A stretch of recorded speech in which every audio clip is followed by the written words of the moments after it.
সেদিন শারদ দিবা অবসান, শ্রীমতী নামে সে দাসী, পূর্ণ শীতল সলিলে নাহিয়া, পুষ্প প্রদীপ থালায় বাহিয়া, রাজমহিষীর চরণে চাহিয়া নীরবে দাঁড়ালো আসি।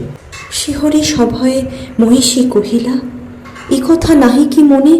অজাত শত্রু করেছে রটনা, স্তূপে যে করিবে অর্ঘ্য রচনা, শূলের উপরে মরিবে সে জনা, অথবা নির্বাসনে। সেথা হতে ফিরি গেল চলি ধীরে, বধূ অমিতার ঘরে।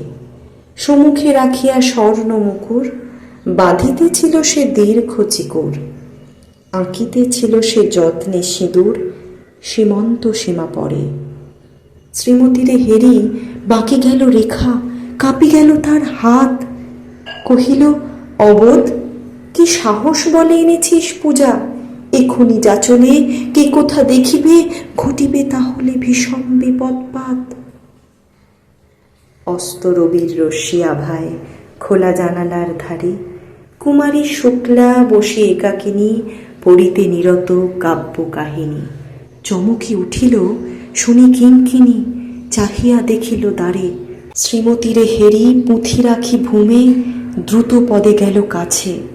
কহে সাবধানে তার কানে কানে, রাজার আদেশ আজি কে না জানে, এমন করে কি মরণের পানে ছুটিয়া চলিতে আছে। দ্বার হতে দ্বারে ফিরিল শ্রীমতী, লইয়া অর্ঘ্য থালি। হে পুরবাসিনী, সবে ডাকি কয়, হয়েছে প্রভুর পূজার সময়। শুনি ঘরে ঘরে কেহ পায় ভয়, কেহ দেয় তারে গালি। দিবসের শেষ আলোক মিলালো নগর সৌধ পরে, পথ জনহীন আধারে বিলীন, কলকোলাহল হয়ে এলো ক্ষীণ। আরতি ঘণ্টা ধ্বনিল প্রাচীন রাজ দেবালয় ঘরে। শারদ নিশির স্বচ্ছ তিমিরে তারা অগণ্য জলে। সিংহ দুয়ারে বাজিল বিষান, বন্দিরা ধরে সন্ধ্যার তান।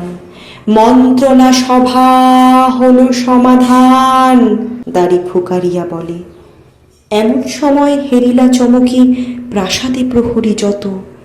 রাজার বিজন কানন মাঝারে, স্তূপ পদমূলে গহন আধারে, জ্বলিতেছে কেন যেন সারে সারে প্রদীপমালার মতো। মুক্ত কৃপানে পুররক্ষক তখনই ছুটিয়া আসি, শুধালো, কে তুই ওরে দুর্মতি? মরিবার তরে করিস আরতি?